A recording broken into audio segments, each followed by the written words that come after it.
नमस्कार जय माँ तारिणी। आज आम जाना माँ तारिणी विषय संपूर्ण रहस्य सांग माने मु आशा करुच्ची आपण मानक भिडियोटी पसंद आसिबो। जदि पसंद आसे ये भिडियोटी शेयर करी माँ तारिणी महिमा विषय समस्त को जणाइबे। घटंगा मंदिर केन्दुझर ठारू 45 किलोमीटर दूर में अवस्थित। वर्तमान जानिबा माँ तारिणी विषय। अनेक वर्ष तले केन्दुझर राजा थिले त्रिलोचन भंज एवं तांको पुत्रଙ୍କ नाम थिला गोविंद भंज। गोविंद भंज माँ तारिणी प्रिय भक्त थे। 1480 मसीह त्रिलोचन भंज मृत्यु पर गोविंद भंज केन्दुझर राजा होते। राजा कार्य व्यस्त रहा जो पुरी केन्दुझर माँ को न आनीपर जो बहुत दुख प्रकाश करते। माँ तारिणी भक्त गोविंदकर कथा बुझीपारे। अल्प दिन भितर पुरीर राजा पुरुषोत्तम देव गोविंद भंज को पुरी डकाइले। गजपति जय गोविंद महाराजा उपाधि घोषित कले एवं पुरी अंचल 8गड़ जहाँ भी आंदपुर रही उपहार देते। किंतु गोविंद भंज निज इच्छा गजपति आगे प्रकाश करते। से कहते कांची आनी माँ तारिणी को निज सह केन्दुझर नापी।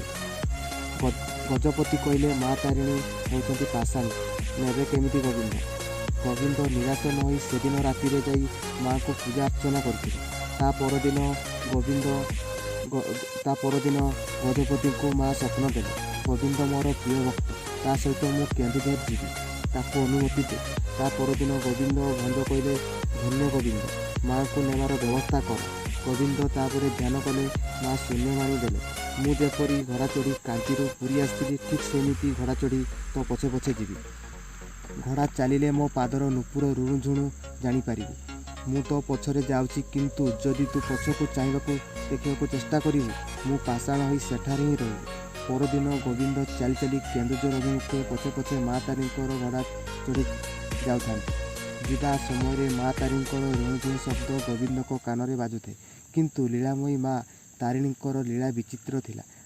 आनंदपुर सीमा पार होई केन्दुझर सीमा पहुँचिले। जंगल मध्य प्रवेश कले। ठीक केन्दुझर मध्यस्थल माया विस्तार करथिले माँ। गोविंद घोड़ा आगक गला ना एवं आसुवा माँ तारिणीकर नुपुर रुणुझुणु शब्द शुभिला ना गोविंद को।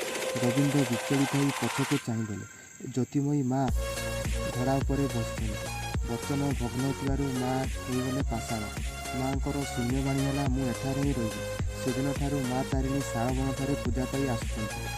प्रत्येक वर्ष चैती पर्व एवं माँ को मंगल आरती और सुनावेश होते। प्रत्येक वर्ष लक्ष लक्ष लोक माँ को कृपा पाइबा आसी था। जदि आपण मैंने दर्शन पाई ना जाइए थे निश्चय थे दर्शन करूँ।